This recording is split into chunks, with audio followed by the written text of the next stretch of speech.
Hey guys, we're from Breaking Code, and for today, the problem that we have here is Snake Snakey.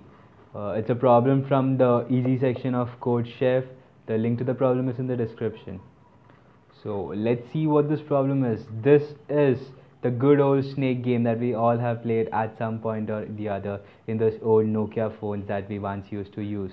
So in this game, we'll be given 5 inputs. Let's take the example from the problem.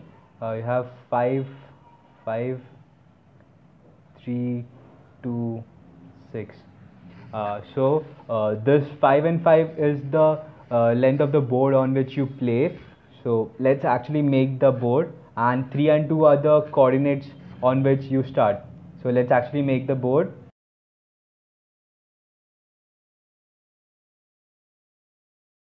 Okay, so these are the coordinates. So let's name these points. This is 1, 2, 3. These are the 4. These are the 5 columns, and these are the 5 rows. Okay, so we are at here, like this. This is our starting point. So, and we have these six inputs from the user, which actually tells you what direction he's gonna move the snake. So in this example, we have been given uh, the input from the user as up, right, down, left. So when the user inputs u, what happens is the x coordinate of the snake remains the same and the y coordinate increases. So the snake actually moves like this. That's the head is here and the tail is here. So when he presses right, the x coordinate increases and the y coordinate remains the same. That is, the snake moves here, and then it moves 2 spaces to the downwards and 1 space to the left. So after this happens, the user leaves the game and the game continues on its own. So what happens is, the last input that was given, that continues to happen till the game ends. That is, the snake bites itself or it hits any of the walls.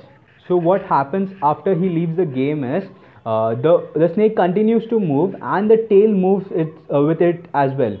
So let's see what happens after one move, after the next move. So the tail obviously comes here, the tail lies here, and then he moves 1 space to the left, the head, that is. And then after the next move, the tail goes to the right and the head moves to the left. So what happens here is, the head hits a wall and the game ends here.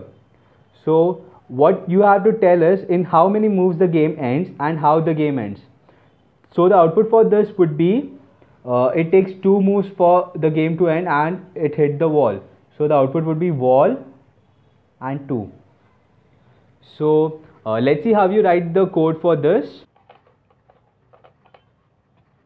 How do we represent the walls that we have? What we do is, when we know that these are the boundaries, we take a 2D array of these lengths, that is, the 5 rows and 5 columns. So let's actually draw the array. So now that we know that the snake is at this point, let's mark it with 1. The snake is at 3, 2, so let's mark it with 1. Let's mark the indices.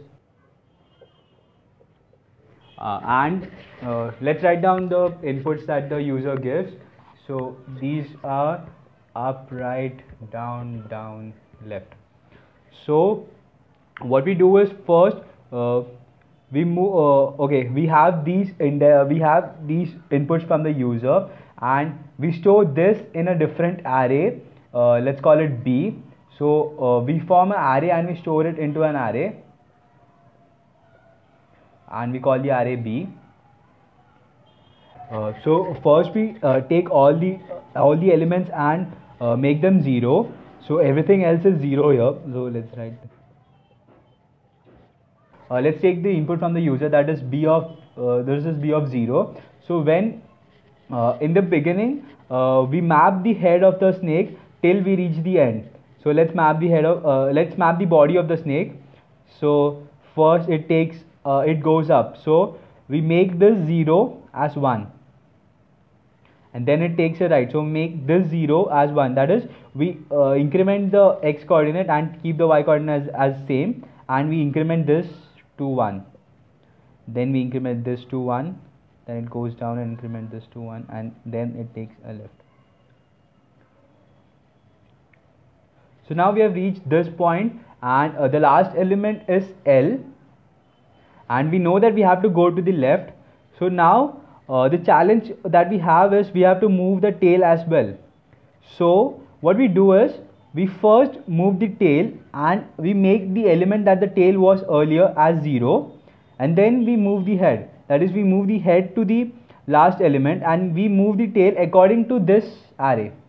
That is, the tail also moves according to this array because the head has moved through these places. So the tail also follows the head and moves through the inputs of this array. So obviously the tail first moves up, then it moves right, down, down and left along with the head. So let's see what the next step would be. So in the next step, the tail, first the tail, this becomes 0 and the tail has now been shifted here, and then the head moves to the left, that is, this becomes 1.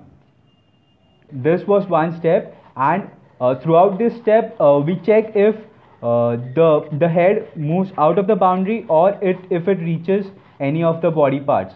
So these ones that we have here, these represent the body parts here. So we check while moving the head, we check if the point, like suppose the head is here now, and if head is moving towards the left, we check if this is 1 from the beginning. So we know that there's already a body part here and the game ends there. So in the next step, obviously this becomes 0 because we take a right here, so the tail takes a right and this becomes 0, and then the head moves to the left, that is, this becomes 1. So in the next step we see that this has the head has actually reached the boundary, and so the game ends here. So the logic to this game was we represented the body of the snake by 1, and the boundaries were obviously represented by this array. So what we did was we at every step we checked if the next input that we had, or the next place where we moved, is there a 1 there already, or is it moving out of the boundary. So that's what we check, and if it satisfies any of those conditions, then the game ends there, and then you have to mention if it has hit a wall or it has bitten itself. So how we do this sum is we take two functions, that is, one to move the head and another to move the tail. So in the beginning, like while the user has given this input, only the head moves, and then after all the inputs have been, like the head has moved all these steps, then the head moves in the direction of the last input and the tail moves in this in the direction of the array. So we use two functions, that is move head and move tail, and what we do is okay, and then we have to check at every step if the snake has bitten itself, that is the place that you're going to move in the next step has a 1 already in it, or is it out of these bounds, that is it is less than 1 or it is greater than 5 in this example. How we do that is we take a flag condition, we take a flag variable, take it a boolean variable, and then as soon as this happens, like it moves out of the bounds or it goes and bites itself, you make the flag as true, and then continue doing that, continue moving the head and the tail till the flag remains false. That's it. You continue that till the game ends, and when the game ends, you have to mention if it has ended due to being out of the bound, or there was already a 1 there, that is it has bitten itself or it has gone out of it has hit a wall. So also you keep a counter variable to count how many steps it has done after the head has moved this many parts. You keep a counter variable and you count how many steps the head has moved. So this was a tricky example, and do watch the video once again if you don't understand. Thanks for watching the video. That's our video for today, and please like the video if you liked it, and do subscribe to our channel. Please subscribe. to our channel. We make more videos on a problem or more complex problems from here on. Thanks. That's it for today.